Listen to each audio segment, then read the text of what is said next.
النهارده نشوف مع بعض هل الفطار الغالي يستاهل ثمنه فعلا ولا نكتفي بالرخيص بتاعنا البغل زي الفل جميل ب 30 جنيه. النهارده جايبين فطار من مكانين، عملنا الفيديو ده قبل كده مع باندا، وباندا بصراحه كان حلو كان يستاهل ثمنه. النهارده بقى معانا كافيه اسمه جريفن. جريفن ده بيعمل فطار اورينتال الفطار برضه، وجبنا قدامه بقى البغل، وحش المطاعم المصري كلها في الفول والطعميه.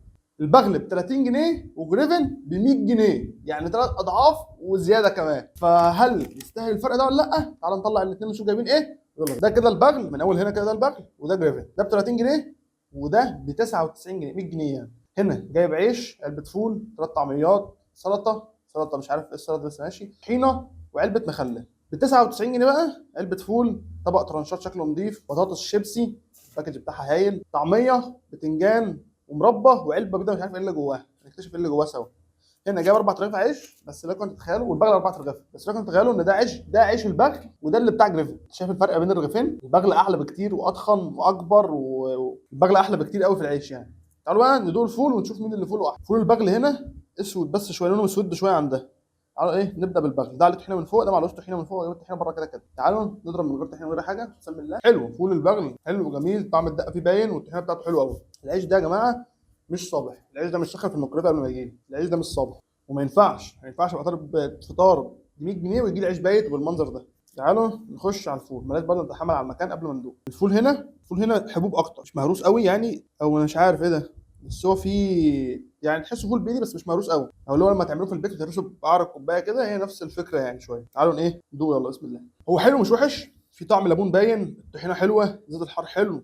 الفوله نفسها بقى انا ما بحبش الفول يعني، انا هنا عاجبني ليه اكتر، مهروس واخد توابل بدقه بكمون هنا تحسه فول اتهرس كده، قصره ليمونه شويه طحينه وزيت بس. هيعجب ناس كتير جدا. انا ما بفضلش اصلا الفول السليم ده، بحب الفول المطحون عشان انا ما بحبش الفول قوي يعني، فاهمني. تعالوا ندوق الطعميه، وبصراحه من قبل ما ندوق المقارنه ظلمه قوي في الشكل، مقارنه الشكل ظلمه. تعالوا برضه نبتدي بالبغل وندوق الطعميه كده. طعميه البغل مقرمشه من بره، طريه من جوه، بتبقى جوسي، طعميه حلوه جدا. يعني هي طعميه بغل قال تتفوق على طعميه البغل. من قبل ما ادوق، اللون هنا غامق جدا واللون هنا فاتح جدا، بصوا الفرق، اللون فوق في البغل فاتح جدا وتحت في جريفن غامق. تعالوا ندوق جريفن كده. هنا طعم الفول باين قوي، اللي مفتحها هنا فيها خضره كتير وهشه، هنا لا مش هشه، هنا تحسها مصمطه شويه كده، بس فيها فول اكتر يعني، هنا فول ما فيهوش خضره كتير وما فيهوش لعبات كتير. انا افضل مين انهي فيهم اكتر؟ الاثنين حلوين، الاثنين ليهم من دماغهم وليهم ناسهم، بس انا احب البغل اكتر، هشه كده وبتاع، تناسب الدماغ اكتر يعني. تعالوا بقى ايه، كل واحد بقى دلوقتي ليه تجربته يعني. هنا في مربى، في علبه مش عارف ايه، في بتنجان، هنا الدنيا المخلل الطحينه بتاع. تعالوا نخش كده كل واحد بتجربته ونشوف انهي تجربته تبقى احسن. دلوقتي هنجرب بقى كل واحد لوحده. ده البغل الاول، تمام. البغل بيجي طعميه زي ما قلنا، الفول، السلطه المخلل. احنا هنجرب بقى السلطه، هنجرب الطحينه مع الفول يعني، مثلا ايه كتجربه امتاعيه اكتر. تسقط شويه طحينه كده على الفول، ده بقى تشوف المتعه هتوصلك لحد فين. ناخد بقى شويه فول بالطحينه كده، تاخد كمان شويه سلطه كده، الفول بالطحينه عالمي. ننزل كمان شويه سلطه هنا كده، ما تقوليش بقى معلقه ولا بتاع، ده البغل بايدك يا باشا وتعامل يعني. تاخد بقى شويه طحينه بسلطه بمخلل طحينه بسلطه فول مخلل، تقوم واخد حته طعميه كده وداببها في الطحينه. الطحينه بتاعتهم حلوه على فكره قوي. واخد برده شويه ايه سلطه اللي هي عباره عن جزر وخيار بس وخضره، بسم الله كده. ده كده البغل. تعالوا بقى نشوف جريفن، يلا. جريفن بقى بيجي بتنجان وطعميه، وفي هنا شيبسي.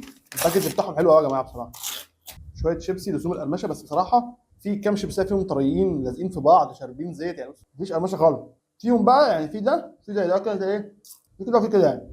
تعالوا بقى ايه نشوف التجربه. الفول عنده هو الفول، مفيش بقى جنبه سلطه بتاع تحطها كده. هو جاب ترانشات، دي حته كابوتش سليمه على بعضها كده، ودي حته ايه كابوتش كده ايه ورقه، في فلفل ترانشات، وفي طماطم، وفي خيار، ومديهم رشه ايه بهارات من فوق كده. تعالوا بقى ناخد حته طعميه، معلش استحملوني يعني، بس دي طحينه، دي طحينه. بصوا انت فاهمني، بص القوام عامل ازاي، ميه. بص هنا كده، عشان بس تقع، عشان هي ميه والله ميه، بص ميه مش طحينه، هي ميه طحينه. نضرب يلا بسم الله. نضرب واحد بتنجان مطميه.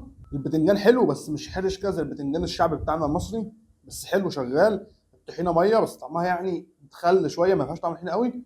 ترى بقى الطرشات ده طبق محترم قوي مع الاكل كده تبلع بيه. الشيبسي بصراحه هيات قوي، شيبسي بيتي حلو، اللي هو يبقى طري شويه مقرمش شويه شارب، بس مشكلته معايا بس انا شارب زيت شويه، بس هو حلو. نخش بقى على الحلو اللي جاي معاها، وهي المربى. هي دي عينات المربى.